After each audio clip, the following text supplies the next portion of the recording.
రేపు నువ్వు రిలీజ్ కాబోతున్నావురా, అనవసరంగా ఈరోజు తప్పించుకోవాలని చూసావు. రేపా? ఆ మ్యాటర్ నాకు తెలీదే. సరే పద పద. రేయ్, ఈ విషయం ఎవరికి చెప్పబాకరా. సబ్బుకు భయపడిపోయిన గబ్బునాయడమని మమ్మల్ని సస్పెండ్ చేస్తారు. ఆ విషయం ఎవరికి చెప్పకుండా ఉండాలంటే నువ్వు పని చేయాలి. ఏంటి? ఒక కొత్త సబ్బు పంపించి స్నానం చేయాలి.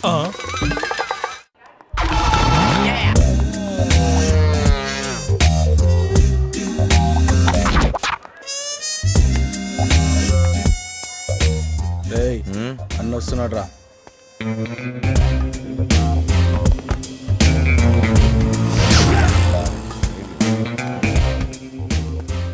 నమస్తే అన్న.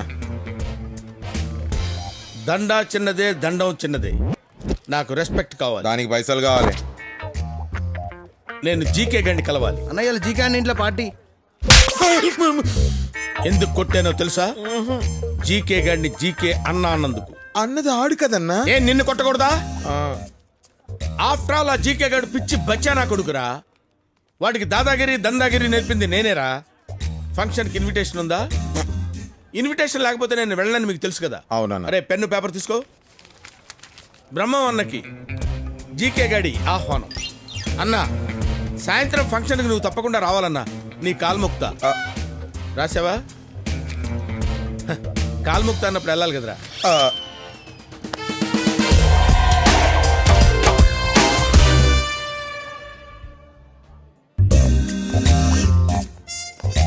ఏరా అన్నొచ్చాడని జీకేకి చెప్పు. ఎలా? ఏ నడు రాబాయ్, నడు. ఓ రాబాయ్.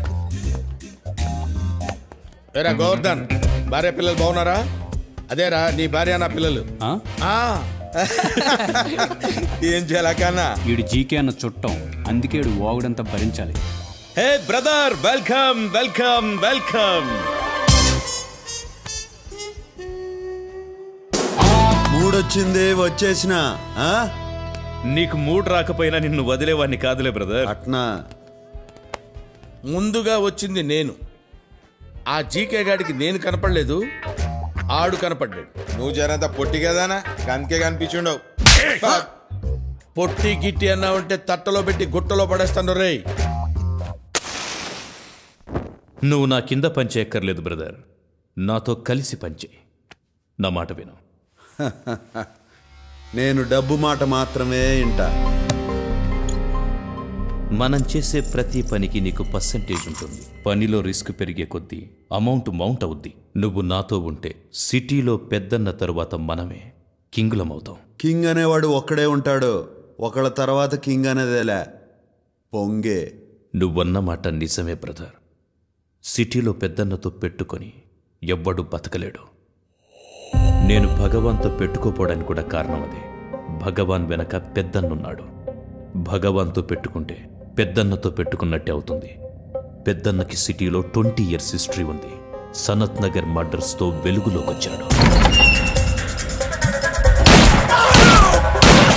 తరువాత పెద్ద సైన్యం తయారు చేసుకున్నాడు. వాళ్లల్లో నంద, భగవాన్, జయరాం ఫేమస్. రియల్ ఎస్టేట్ పడిపోయాక పెద్దన్న పాలిటిక్స్లోకి దిగాడు. దాదాగిరి వదిలేసినట్టు పబ్లిక్కి కనిపించడం కోసం వీళ్ల ముగ్గురిని దూరంగా పెట్టాడు. కానీ ఎప్పుడు మర్డర్ చేయించాలన్న వీళ్లతోనే చేయిస్తాడు. రీసెంట్గా నంద సొంతంగా దందా చేస్తున్నాడని తెలిసి వార్నింగ్ కూడా లేకుండా వాణ్ణి చంపించబోయాడు. నంద ఇప్పుడు పరారిలో ఉన్నాడు. ఫైనల్గా చెప్పొచ్చేదేంటంటే, ఇంకా గాలా నన్ను ఇలా పార్టీకి పిలిచి పెద్దన్న, భగవాను, మారుతివాను అని ఏందేందో చెప్పి నువ్వు టెన్షన్ పడతాండవు, నన్ను టెన్షన్ పెట్టాలని చూస్తాండవు. ఇట్టా టెన్షన్ పడుతూ సంపాదించడం, సంపాదించిందంతా డాక్టర్లకు ఊడ్చిపెట్టడం అవసరమా? అది కాదు బ్రదర్. సిటీలో నా పరువు నిలబడాలంటే కనీసం ఆ జయరాం గారిని లేపేయాలి. కానీ పెద్దన్న రియాక్ట్ కాకుండా చూడాలి. నేనేం ఓ చెయ్యాలి? 50 లక్షలు నేను చెప్తా. 50 లక్షలు ఇస్తాను. ఇచ్చాను. చెప్పేం చెయ్యాలి? ముందు పార్టీ ఎంజాయ్ చేయాలా? ఏంట్రా ఇంత అందంగా ఉన్నాను? నా అందాన్ని చూసుకుంటే నాకే జల్సీగా ఉందిరా. ఒలింపిక్స్లో మగవాళ్ళ అందాల పోటీలు పెడితే ఇండియా గోల్డ్ మెడల్ కొడతాను రా. Yeah yeah. ఏంట్రా అలా చూస్తున్నారు? ఈ ఏరియాలో నాకంటే అందగాడు ఉన్నాడా? అన్నా అటు చూడు. Let's enjoy the party. రేయ్, వాడందగాడే కావచ్చు, నాకంటే అందగాడా? ఆ? ఏంటి బ్రహ్మన్న, ఇదేనా రావడం? జైలు ఫుడ్ బానే వంటబట్టినట్టుందే. రేయ్, అన్నకి మంది వనరా. నాకు రెస్పెక్ట్ కావాలి. రేయ్, అన్నేదో కొత్త బ్రాండ్ అడుగుతున్నాడు చూడండి రా. రా బ్రదర్. ఆగు. నా పేరు బ్రహ్మం, ఫ్రమ్ ఖమ్మం. ఇదంతా నాకెందుకు చెప్తాండవు? ఎవడైనా పరిచయం చేసుకున్నప్పుడు పేరు చెప్తాడు. నాకు కొత్త పరిచయాలు అక్కర్లా. ఇప్పటికే చాలా మంది ఉన్నారు. వాళ్ళల్లో ఒకటి పోయిన తర్వాత నిన్ను పరిచయం చేసుకుంటా. ఏంటి? నాతో పరిచయం అవ్వాలంటే ఎవడన్నా పోవాలా? ఆ.